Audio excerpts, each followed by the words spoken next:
राम राम साथियों, जो आपने ये सारा कार्यक्रम देखा उजाना गांव के अंदर, जो संस्कृति की बयार यहाँ पर बह रही है। हर इंसान संस्कृति से लबरेज है, चाहे बच्चा हो, चाहे बुजुर्ग हो, चाहे महिलाएं हो, चाहे बच्चे हों, सबके सब। आखिर इसमें जो ये प्रयास शुरू हुआ, ये कहाँ से हुआ, ये सोच कहाँ से उपजी, ये सारी बात हम जानेंगे। हमारे साथ है गांव उजाना के सरपंच साहब जुड़ गए हैं। सरपंच साहब राम राम। राम राम जी। सबसे पहले अपना परिचय सरपंच। मैं सुनील कुमार, सरपंच उजाना।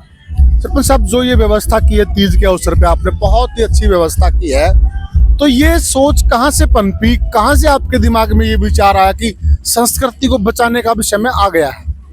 आपसे पहले कई न्यूज चैनल वाले साथी, सोशल मीडिया वाले आए थे जी, और उनके साथ भी मेरी यही बात हुई जो आपने क्वेश्चन किया है। हमारे गांव में पहली बात तो ये है भाई, जो भी किसी नए प्रोग्राम का आयोजन होता है सामूहिक तौर पर उस पर चर्चा होती है। अच्छा। और जो हमारे गांव में युवाओं के संगठन बने हुए हैं, जो निरंतर प्रयास करते हैं पर्यावरण के मामले में, शिक्षा के मामले में, स्वास्थ्य के मामले में, खेल कूद के मामले में, वो पंचायत के साथ एक नीति आयोग का कार्य करते हैं। उनके साथ बैठ के गांव में आगे जो भी कार्य करने हैं उन पर चर्चा होती है, नीतियां बनाई जाती है। हमने 2 साल पहले एक सुरेश थे हमारे प्रयास सेवा समिति के अध्यक्ष, उनकी दुर्भाग्यपूर्ण डेथ हो गई और गांव का ये दुर्भाग्य ही है।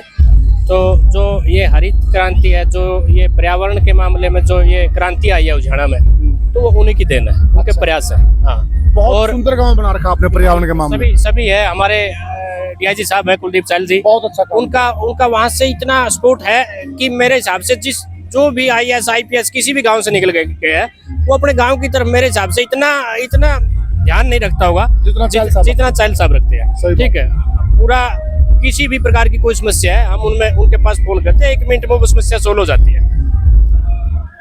ये कार्य जो चलते रहते हैं हम। सबसे बड़ी बात तो क्या जी, मतलब देखिए, शिक्षा की बात होती नहीं, जहाँ पर शिक्षा मिल गई अच्छी, तो वो गांव कभी पीछे नहीं रहे हैं। और आपके गांव में घुसते ही लाइब्रेरी की इतनी अच्छी व्यवस्था, वहाँ कुलदीप चैल का पत्थर भी लगा हुआ है, तो वो एक गौरवान्वित पल है, वो एक गांव की निशानी है। वो घुसते ही गांव की आबो हवा बयान कर देते हैं कि इस गांव में किस प्रकार की आबो हवा बह रही है।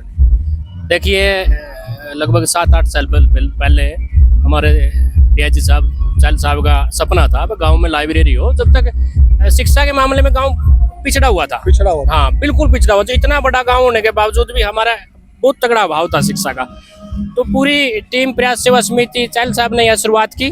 फिर बीच में आए अपने लाला जनकराज जी, पूरा का उनके भतीजे की डेथ हो गई थी। लाला जनकराज जी वो कुछ ना कुछ अपने भतीजे की याद में बनाना चाहते थे, तो लगभग 32-33 लाख रुपए से लाला जनकराज जी ने उस लाइब्रेरी की शुरुआत की।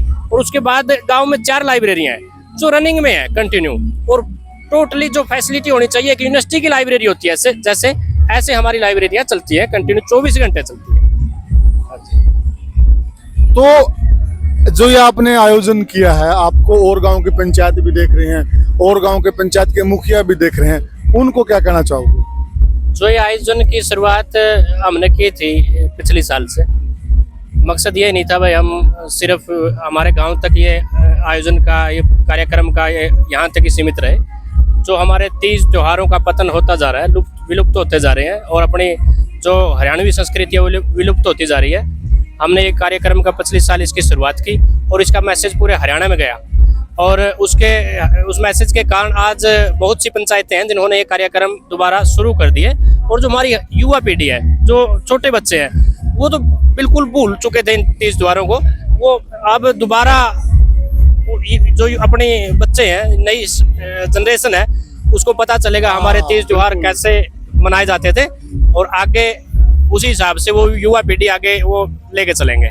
बहुत बढ़िया। सरपंच साहब ने बताया भाई, जो ये त्योहार है ये इतने बड़े रूप में मनाने के पीछे क्या औचित्य है, क्यों ये किया जा रहा है, बहुत अच्छी बात कही है। और हम उम्मीद करते हैं कि अगली बार ये जो इस प्रकार का आयोजन केवल उजाना गांव में नहीं, ये अनेक गांव में देखा जाए। जय हिंद।